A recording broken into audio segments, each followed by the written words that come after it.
morning. Good morning. Our first capstone presentation this year will be from Ms. Frugé. This is her thesis statement. The United States federal government ought to revise its immigration policies, aligning them with the universal doctrine of human rights and the Catechism of the Catholic Church in order to provide immigrants, particularly asylum seekers, with the opportunities to create better lives. Please welcome Annie.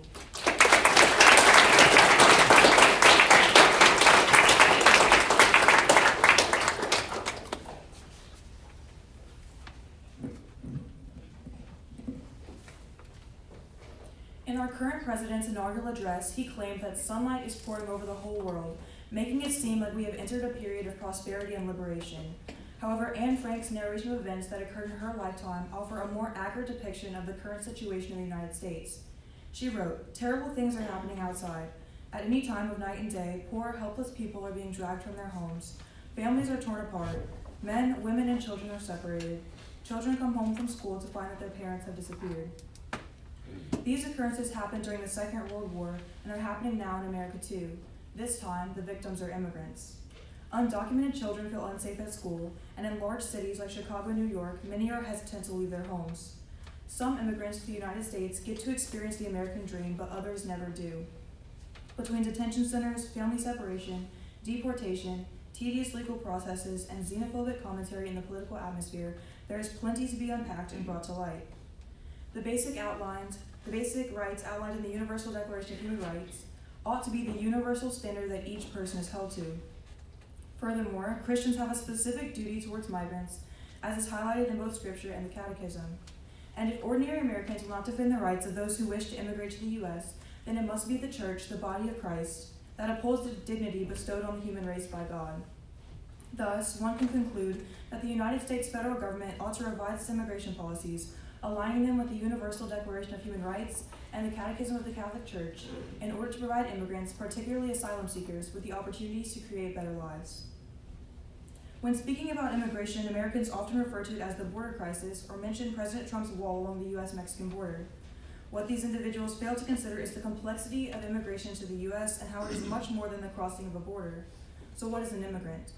The Legal Information Institute defines immigration as the movement of persons into a new country with the intent to reside in that country. Immigration includes movement into a new country regardless of the method, no matter their legal status. Their birth in a different country marks them an international migrant.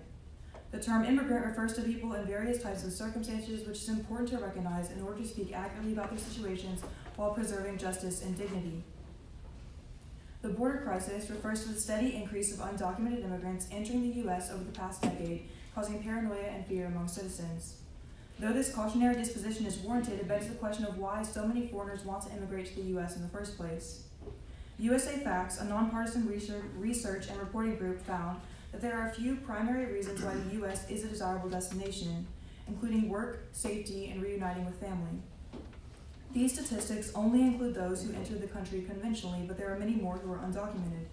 And many citizens immediately find fault with these migrants for their method of entrance, and believe that they ought to have gone through the legal process. But it is likely that these Americans have little knowledge about what these processes entail. There are a few legal pathways to immigration, which include naturalization, permanent residency, and asylum. For the sake of this presentation, we should focus on asylum seekers. Some immigrants seek asylum, which is a form of protection which allows an individual to remain in the U.S. instead of being removed or deported to a country where he or she fears persecution or harm. The policies in these situations differ from others, but to be granted asylum, an immigrant must meet the definition of a refugee in the Immigration and Nationality Act of 1965. There, refugees are defined as individuals who are outside of their home country and are unable or unwilling to return to it because of persecution or a well-founded fear of persecution on account of race, religion, nationality, membership in a particular social group, or political opinion.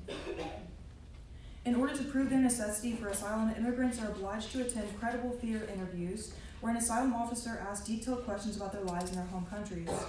From there, the officer will determine if the family or individual is eligible for asylum protection. An individual may apply for asylum no matter how he entered the U.S. or what his current immigration status may be, and he may remain in the country without a status while waiting to hear if his request has been approved. While the legal processes of immigration are lengthy and complicated, policies to regulate immigration are necessary to the safety of the citizens of the United States. The federal government has a duty to protect and provide for its citizens. Keeping the border safe and controlling who enters the country is necessary to prevent dangerous situations such as international drug trading, gang violence, and human trafficking. The United States Customs and Border Protection reported that in 2024, 17,048 non-citizens were arrested for assorted crimes. An unchecked, unguarded border is not possible. There must be protection against against possible threats to the inhabitants of the U.S. Many therefore believe that the U.S. border should be sealed, not allowing the entry of immigrants in any circumstance. By no means should our government allow criminals into the U.S. It is undeniably their duty to protect the inhabitants of this country. But when does this go too far? How many times has the phrase, "go back over the border," been uttered in the past 20 years? A sealed border is problematic for several reasons. Immigrants often seek residency in the U.S. in order to escape these same dangerous and inhumane conditions in their own countries. By traveling to some of the largest immigration detention centers in the U.S., Louis Zayas, a psychiatrist and author, was able to interview numerous individuals and document their life stories. The American Immigration Council states the following: immigration detention facilities have faced numerous civil and human rights violation complaints, including allegations of substandard medical care, sexual and physical abuse, and exploitative labor practices. Yet the current administration has sought to further expand immigration detention. All these aspects of detention are confirmed in Zayas' research. He began his interviews at the Karnes County Family Residential Center in Texas, which is owned by the GEO Group, a private company notorious for its inhumane conditions. And the most disturbing aspect of these facilities are called iceboxes and kennels. The iceboxes are intentionally kept between 50 to 60 degrees, thus their name. Some say that these areas are kept cool for the officers who wear many layers, but the migrants feel that it is punishment for coming to America. The detainees must lay on tile and concrete floors and are typically kept there for at least 48 hours, if not days or weeks. Healthcare is extremely limited, and those with severe conditions cannot receive adequate treatment. In addition, the iceboxes are overcrowded, allowing for little sleep due to fluorescent lights, and are prone to outside noise. The kennels are described by U.S. Senator Jeff Merkley as, quote, cyclone fencing and fence posts that look like cages. They look like the way you would construct a dog kennel, end quote. The fencing is used to separate groups of migrants by age and gender. Zayas recorded that the mothers tried to reach their children, and I saw children pressing up against the fence of the cage to try to reach out, but officials pulled the children away and yelled at their mothers. How could such cruelty be warranted? Majority of the families he interviewed were forced to leave their homes due to gang violence and domestic abuse. One mother that he interviewed told that she was scammed by narco-traffickers in Honduras who physically abused, stalked, raped, kidnapped, and tortured her, resulting in the miscarriage of her son. She spent 74 hours in the icebox upon being detained at Karnes, and her daughter refused to leave her grandmother alone in Honduras, meaning that this woman had no choice but to leave her behind. Current immigration policy separates families. A different woman also confided that she fears for her sister's life in Guatemala and that her older son nearly drowned during their crossing of the Rio Grande. Immigration risks lives. Many of the detainees at Karnes had not entered the U.S. legally because the risk of death became so urgent that there was no time to wait for an application to be approved. Often, undocumented persons do not enter the U.S. out of pure disobedience and malcontent, but out of necessity. Zayas in his book explains, every mother I met knew she had to request asylum. They were under no illusion that they could enter the U.S. with impunity. If they entered through an official checkpoint or entered the U.S. by a location that was not an official checkpoint, they were likely to encounter a Customs and Border Protection officer. Either way, they were passed on to ICE when apprehended. Immigrants, even undocumented ones, often know that they will be apprehended upon entering the United States, but have no other choice. Detention and deportation are a violation of human rights and endorse corrupt systems like the GEO Group that profit off of the vulnerable in society. While the current border crisis truly is a disaster, there must be a balance between completely open and closed border policies that allow for the safety of Americans while simultaneously allowing for immigrants to create better lives for themselves. A balanced approach to immigration must be guided by universal principles, such as those outlined in the Universal Declaration of Human Rights. For the sake of the discussion about immigration, one should focus on Articles 9, 10, 12, 13, and 14 of the Declaration. These specifically are currently being violated by the implementation of parts of Project 2025, which is a proposed federal policy agenda that was authored by former Trump administration officials in partnership with the Heritage Foundation. Project 2025 allows deportation, detention, raids, and much more to occur outside of the permission of the Congress and courts, virtually placing no limit on what ICE can and cannot do. So how do our current policies violate human rights? The articles specifically state, no one shall be subjected to arbitrary arrest, detention, or exile. Everyone is entitled in full equality to a fair and public hearing by an independent and impartial tribunal in the determination of his rights and obligations and of any criminal charge against him. No one shall be subjected to arbitrary interference with his privacy, home, or family or correspondence, nor to attacks upon his honor or reputation. Everyone has the right to the protection of the law against such interference or attacks. Everyone has the right to leave any country, including his own, and to return to his country. Everyone has the right to seek and enjoy in other countries asylum from persecution. Practical examples of violations that we have seen implemented so far since the start of the new presidential year include extended and unpredictable detainment, not just of immigrants, but of U.S.-born citizens. Similarly, expedited removal, which allows the government to quickly deport someone they believe to be undocumented without ever seeing a judge, is a violation of due process and has been implemented across the U.S. rather than just at the border. ICE agents have also been green-lighted to enter sensitive zones, which have previously been off-limits for searches and apprehensions. Additionally, the President has suspended the refugee admissions program as of January 27th for at least 90 days.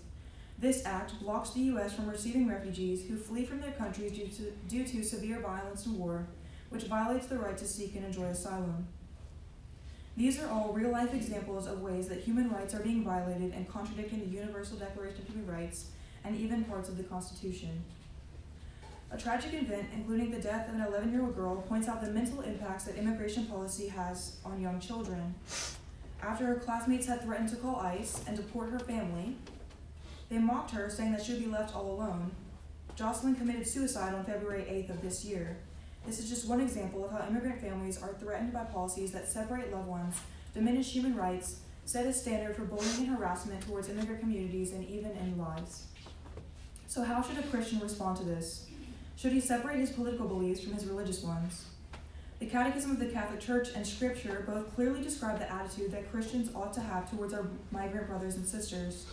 The Christian must display hospitality and charity, recognizing that all people, no matter their origin, are equal in dignity and made in the image and likeness of God.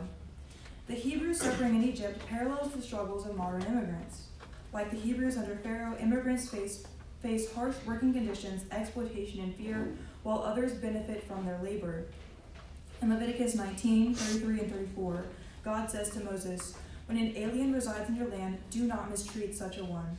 You shall treat the alien who resides with you no differently than the natives born among you.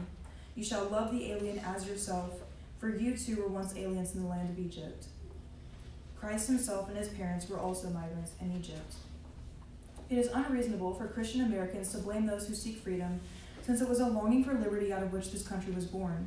Yet so many Christians in the U.S. are proud to be supporters of mass deportation and ultra-conservative leaders, who have accused migrants of stealing jobs, draining money for disaster relief, voting illegally, and being terrorists and criminals. These inaccurate and wild accusations have made Americans irrationally fearful of immigrants, painting an image of them as less human. Rather than being seen as brothers, immigrants are seen as the other, the enemy, as a result of these demonizing depictions. Yet this is the opposite of God's command. The Catechism further explains how Christians are called to preserve the dignity of migrants. Chapter 2, Article 3, titled "The Human Community, Social Justice," states, "Respect for the human person entails respect for the rights that flow from his dignity as a creature. These rights are prior to society and must be recognized by it. This means that humans do not receive their dignity from laws or societal views, but rather that human dignity pre-exists these. The Catechism states of immigrants, their equal dignity as persons demands that we strive for fair and more humane conditions." These words are a call to action. While praying for an end to unjust situations in the world is necessary, there is also a demand that we act. Saints do not become saints by silently having faith, but rather by demonstrating that faith in how they interact with the world. Similarly, all Christians are called to do the same, to care for the vulnerable, the lonely, and the rejected. This includes the immigrant. So what does this have to do with us? To start, immigrants are being detained in our own state at 8 different locations. These issues are not out of reach, but in our own backyards. Louisiana Advocates for Immigrants in Detention, or LAAID, is a nonprofit organization run by volunteers who aim to welcome migrants into the U.S. after lawfully being released from detention. Similarly, Catholic Charities is another nonprofit organization that tirelessly works to provide for the needs of all people and administers legal immigration services and refugee resettlement, which aim to help people adjust their status and help welcome refugees into safety. Christians in the U.S. should follow the example of these local charities and the Good Samaritan in order to restore dignity to all human persons. Just as our founding fathers cast off injustice and built a better nation, modern Americans must reject any policy that strips the dignity of mankind. To stand against oppression is not only profoundly American, it is the very heart of Christian love for one's neighbor. For most in our community, those who we consider our neighbors are not immigrants. Still, migrants make up a small yet important part of the JPG family. A dear friend of mine and her family have been dealing with the complicated process of seeking asylum over the course of 10 years. Forced to flee from Venezuela because of violent extra-governmental groups called colectivos, their request for asylum is still pending after years of waiting. She lives in fear that her family could be separated and that she could lose everything that she calls home in the United States. The struggle of their family should not be ignored. Although immigration in the U.S. may not affect as many directly as it does for the migrants themselves, it is still a moral responsibility to courageously defend the truth and work towards social change for our brothers and sisters in Christ. No matter one's race, ethnicity, age, gender, religious beliefs, or first language, he is worthy of dignity purely because of his humanity. Recall the words of Martin Luther King Jr. I have a dream that my 4 little children will one day live in a nation where they will not be judged by the color of their skin, but by the content of their character. This is the America that we are called to recreate. Thank you.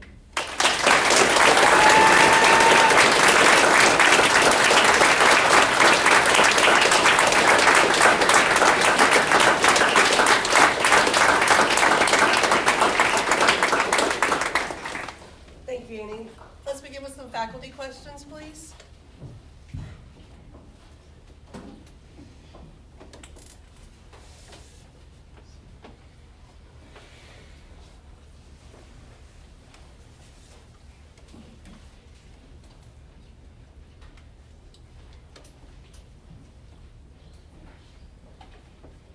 Ms. Arlen.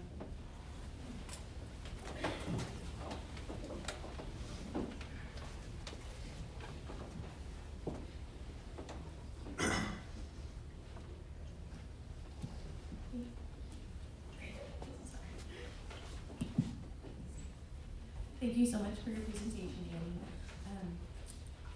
During your presentation, you mentioned, particularly to asylum seekers, the decision to allow them to be granted the status of asylum seekers and remain in the U.S. has to do with fear interviews. Could you elaborate on that process of the fear interview, like who the judges are, and what qualifies, what information shared during that interview would allow them to be able to stay? Thank you for your question.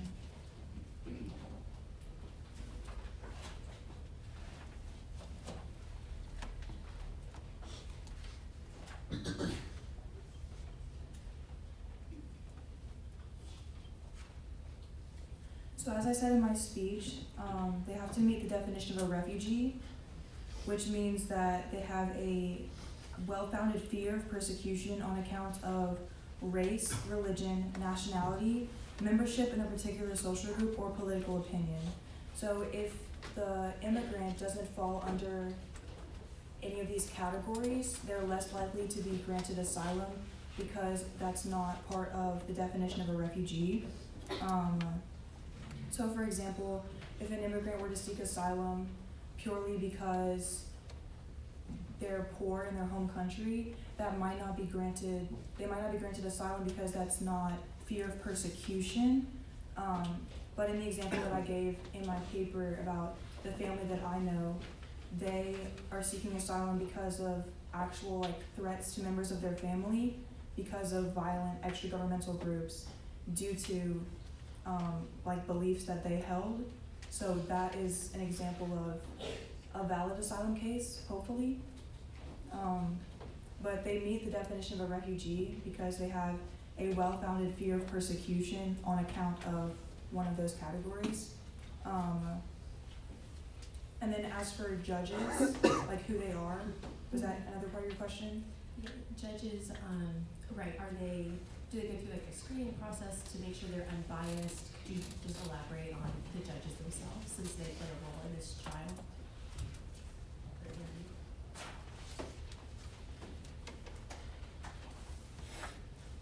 So to be an immigration lawyer, you have to have the same standards as any other lawyer, but you also have to, there's a specific training program that you have to go through, and it occurs through the U.S. Department of Justice Executive Orders for Immigration Review. So you're a normal lawyer, and then you're trained to be an immigration lawyer. However, biased immigration lawyers do exist. For example, there's one in Louisiana who, throughout the course of their entire career as an immigration lawyer, only granted one asylum case. So obviously there was some bias there, because I'm sure that most of those people actually were eligible for asylum, and not only one of them actually met the definition of a refugee. So there are still unbiased judges, but they have to be trained in order to be an immigration judge. Thank you so much for that information. Mr. Baker. Thanks for your presentation, Annie. So you call for aligning U.S. policy with the human declaration of human rights and Catholic social teachings. So if you had, say, Mr. Higgins in a room, what would be one concrete step you would encourage him to take? You're asking for like an actionable plan as to how Yes. this could be seen? Yeah.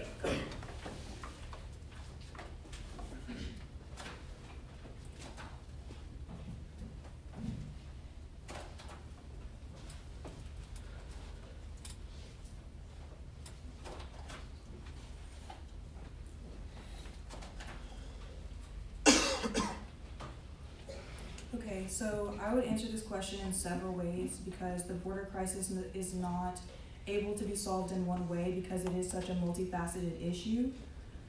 There's issues with detention, wait times, even like the perception of immigrants in society, and then specific human rights violations that I stated in my paper. So it can't be solved in one way, but current policy has to be revised, because currently human rights are being violated and we can't continue to do that. So some ways that we could decrease the unjust treatment of people is the employment of more unbiased immigration judges, increasing efficient but quicker vetting methods to reduce wait times for people. That way they're not waiting in Mexico for years to be granted permission to enter the country. Overall, abolishing the immigration detention of children, because there have been several studies done that show that immigration detention is actually traumatizing for children. And then also improving conditions in detention. If we have to continue using detention and not use some other alternative, then conditions in detention need to be drastically changed, such as medical care and like nutrition. Those are two things that I found in my research that were extremely lacking in immigration detention. So improving those conditions, and then also increased funding or support for immigrant advocacy groups, because the advocacy groups are the ones who provide services for immigrants after they're released from detention, because after being released from detention, there's little help for immigrants like federally. So advocacy groups or charities, nonprofits, increased funding for them allows them to provide for immigrants better. And then like specifically, the United States should revoke its suspension of the refugee admissions, because like I said in my paper, everyone is entitled to asylum protection because it's a basic human right, and we can't block that from people in need. So we should continue taking refugees again. And then also re-implementing due process. It's a crucial part of the immigration process. Everyone is entitled to due process. And then another specific thing that I found is that children who are unaccompanied in court are not guaranteed a lawyer. I think that one way that we could make the system more fair and more equitable is allowing for children in detention to be guaranteed a lawyer, because a child cannot navigate the legal process of immigration by themselves, if they don't understand how it works and if they don't speak the same language. Those are a few ways that I would say that we could do that. Mr. Hanson.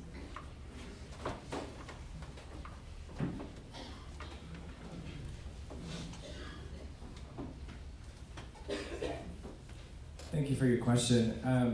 I once had the experience of driving a U-Haul truck across the country from Washington State to Louisiana. And one of the things I noticed is that there's a lot of space in the United States. I'm curious if you know of any Catholic organization or maybe a nonprofit organization that's ever attempted to just like found new cities. Obviously, there'd be some costs, of basic infrastructure or things that would be needed.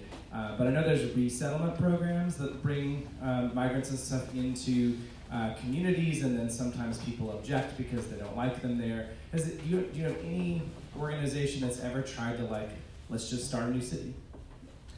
So, thank you for your question. In my research, I did not come across any organization that has tried to start a new city or community in that way. But I do agree with your statement that there is a lot of space in the United States. And what I found in my research is that there are countries who are the size of some of our states that accept more refugees than our entire country does as a whole. So last year, the United States accepted 100,000 refugees, which was the highest number that the United States has ever seen. But that's very minimal compared to what other countries do, countries who are smaller than us and more impoverished than us. So I think that the United States could increase the number of refugees that they take into the United States because we have so many resources. We would be able to provide for them well. If other countries who are smaller than us and less wealthy than us can do it for more amounts of refugees, then there's no reason why the United States, with all of its abundant resources shouldn't be able to do the same thing. Thank you. You're welcome.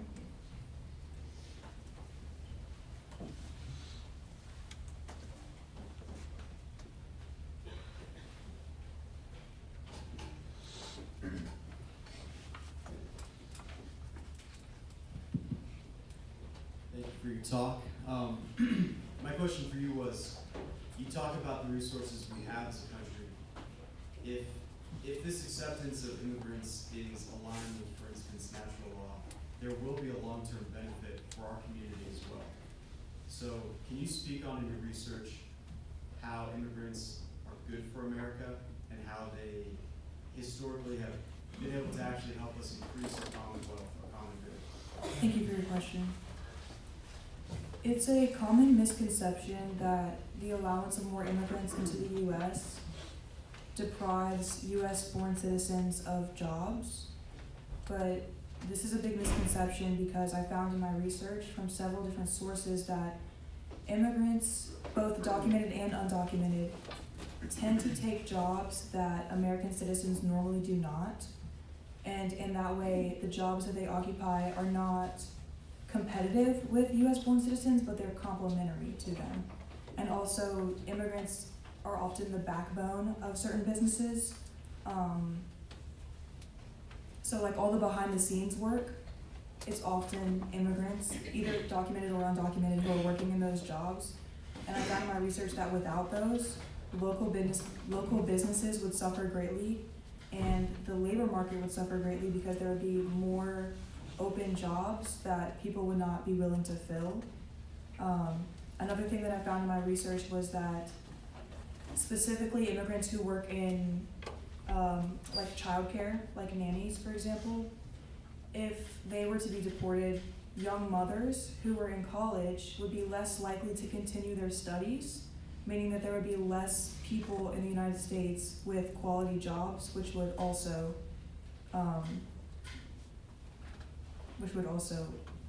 mess with our economy and labor market. Thank you. You're welcome.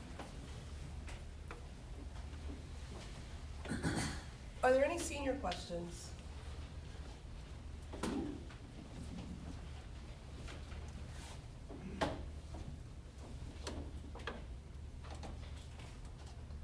Thank you, Annie.